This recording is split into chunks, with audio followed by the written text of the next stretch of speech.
При посетата на Врбјани дознавме дека од некогашните 12 воденици во каков таков живот и денес се привлекува уште една, безмалку единствена на просторот од Охрид до Кичево, не сметајќи ја на ово Гркополе.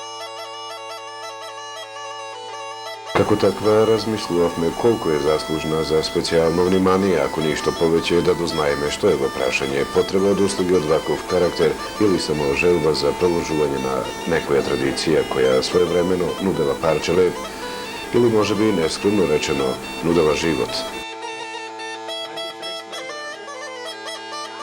Размислувајќи така, еве не повтор пат во Врбјани, овој пат специјално во визита на единствената воденица во крајот, во собственост на господинот Војнески Војне.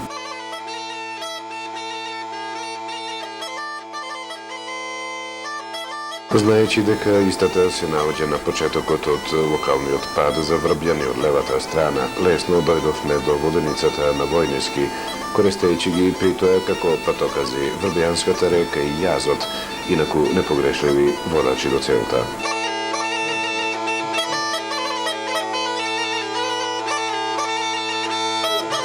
Една воденица може да работи само ако е лоцирана на река, поток или поголем извор на вода со колку толку константен проток. Така и ова, со додатно водење на водата од Врбјанската река преку јазот се обезбедува со природна енергија за подвижување на воденичкиот камен.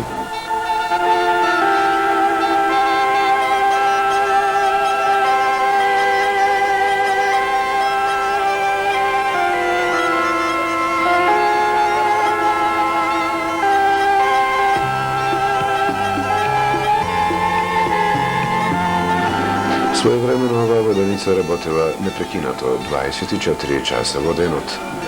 Имало жито, имало народ, имало и работа.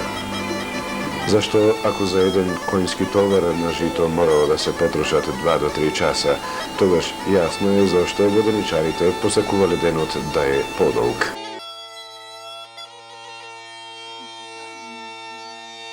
Всушност, таа коњаница натоварена со жито морала да помине под наводници воденичарскиот камен.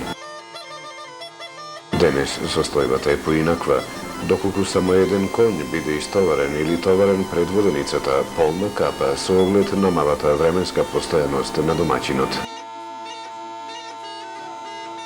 Имено господинот Војнески деновите од викендот ги престојува овде, доволно време за да го обработи пристигнатото жито. Друга е приказната за смалениот интерес за користење на ваквите услуги. Едноставно, ораниците се престорија во ливади, шуми, бозје и трње, па оттука и одложување на клепањето на воденичарскиот камен на еднаш во месецот, наместо секој трети ден, кога било случај некогаш.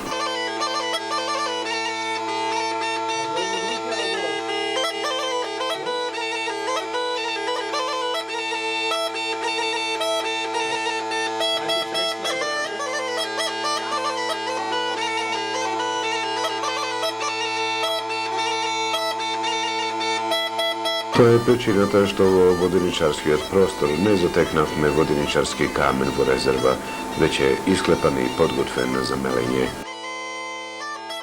Иако воденичарот Војне не поседува резервен камен, нели нема потреба за тоа денес, тоа не би важело и за другиот воденичарски инвентар. Животот и работењето во една воденица не може да се замисли без воденичарско огниште и без простор каде би можело малку да се здивне.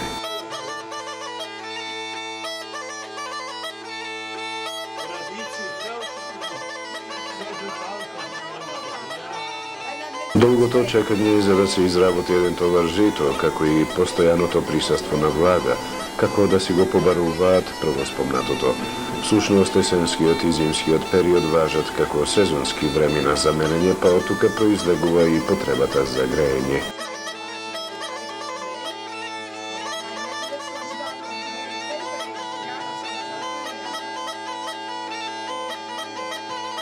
Водениците, како по некое правило, скоро секогаш се оддалечени од населените места, од тука произлегува и неможноста за електрификација.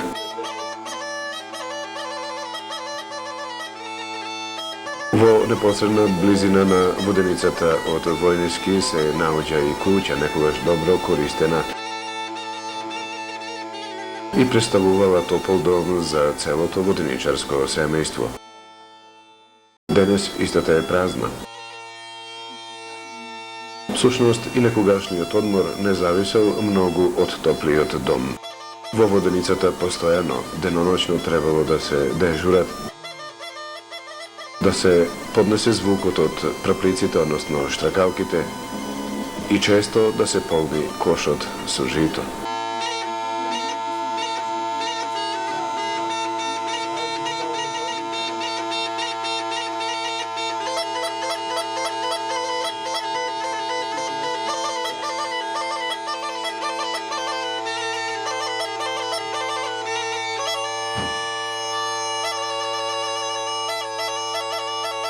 Како водениците се секогаш скромни, со електрична енергија,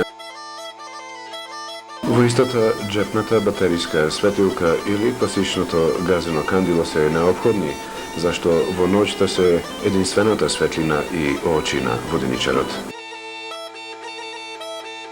Воденичарскиот кантар заедно со исполнетите или празни вреќи наречени како јутарни, исто така се дел од незаменливиот воденичарски инвентар. Сето другото, не сметајќи ја воденичарската машинерија, е дел од воденичарската машта, па така лесно ќе произлезат убаво обликуваните црпалки за брашно, чевилукот направен од одбрана дрвена гранка, драгот кој врзан за две ортоми ќе послужи за одложување на дел од облеката, довите за чување на брашно направени од букови стебла, пиростијата, сачот и ред други помагала мораат постојано да се пред очите на воденичарот.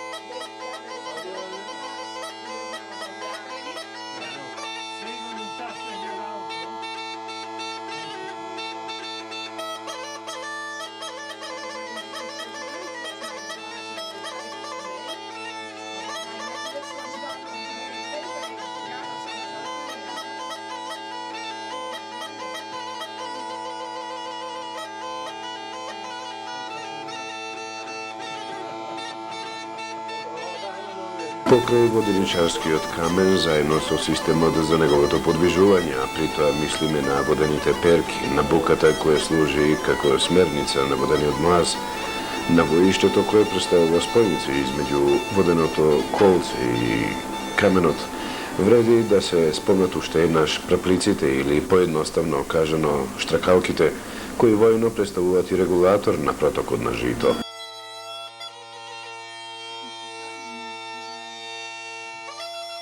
Во било која воденица може да се сретнат садови кои често ја назначуваат мерката за определениот ујам или надоместокот што би следел за една воденичарска услуга.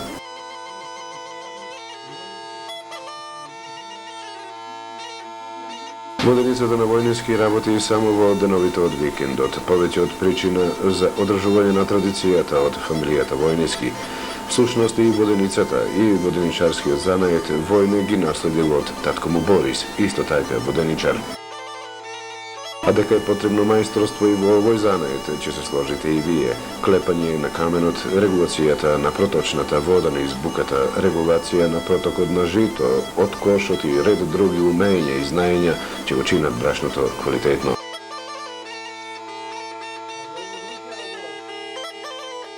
Додека се задржавме во воденицата, уживавме во природниот мирис на брашното. Викато на што лебде во воздухот во облик на прашина представува најквалитетно брашно.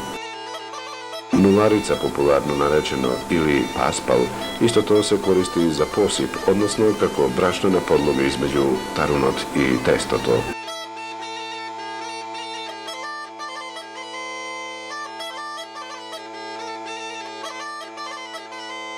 Во воденичарскиот простор господинот Војнички сместил и неколку тикви. Годината била беричетна.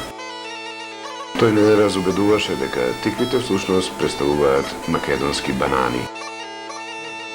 Бабо не јаде тиква што е тиква, а понајмалку мед.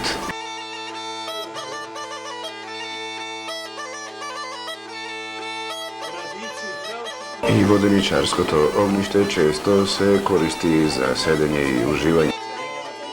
Нешто подоцна ќе забележите една фотографија каде што навистина гостите на господинот Војнески се грејат на воденичарското огниште и уживаат во пријатниот мирис на свежо измеленото брашно.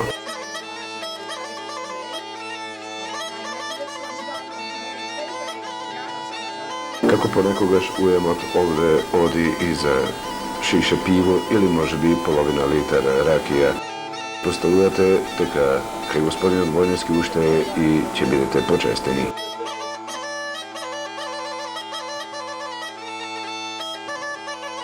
И се разбира ако со воденото коло биде се во најдобар ред.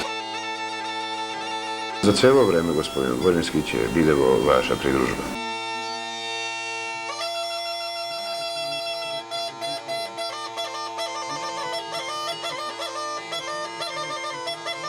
Во моментов исто така на фотографија ја гледате втората бука, кој што всушност подвижува еден друг механизам.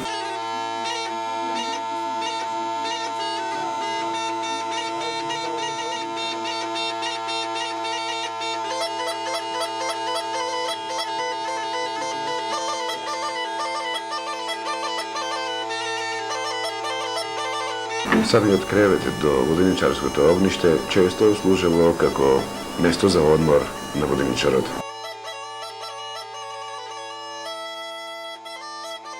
Како и начинот на клепање на воденичарскиот камен.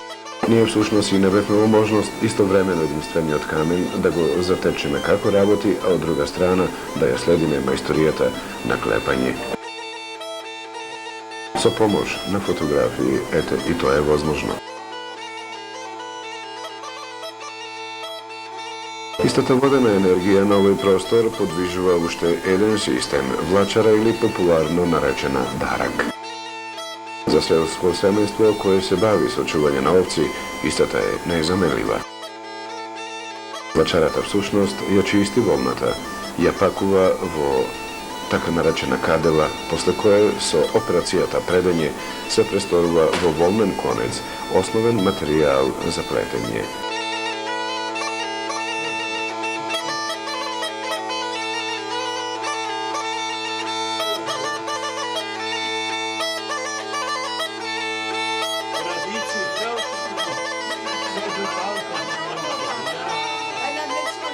Даракот во споредба со воденицата единствена е во Деварца. Само во начинот на напојување се разликува од градските влачари. Второ спомнатите ги подвижува електрична енергија. И овде по принципот на ујам господинот Војнески резервирал специјален кантер.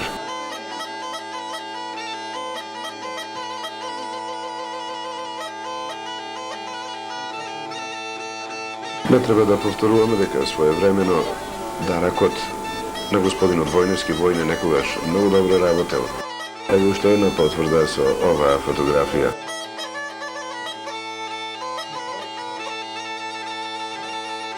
Сликана е во времето кога навистина овде човек морал да се задржи, подолго време за да ги истера работите до крај.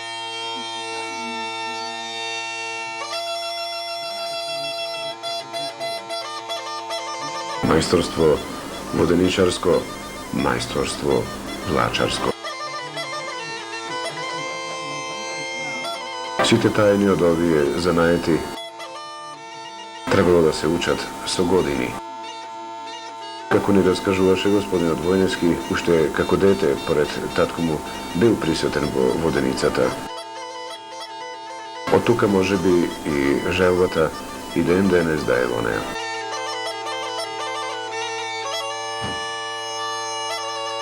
Господинот Војнески војне не разбедуваше дека често му доаѓаат гости кои берат природно брашно, нарочито оние наречени диеталци, што во сопствениот организам содржат висок процент на шеќер.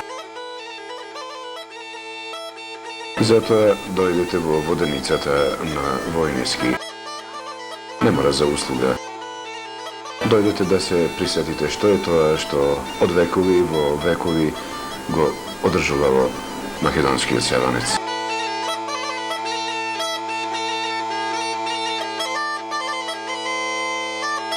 Ако при тоа немате намера да ви се сомеле природно брашно, конј или конјска запрега не ви е потребна.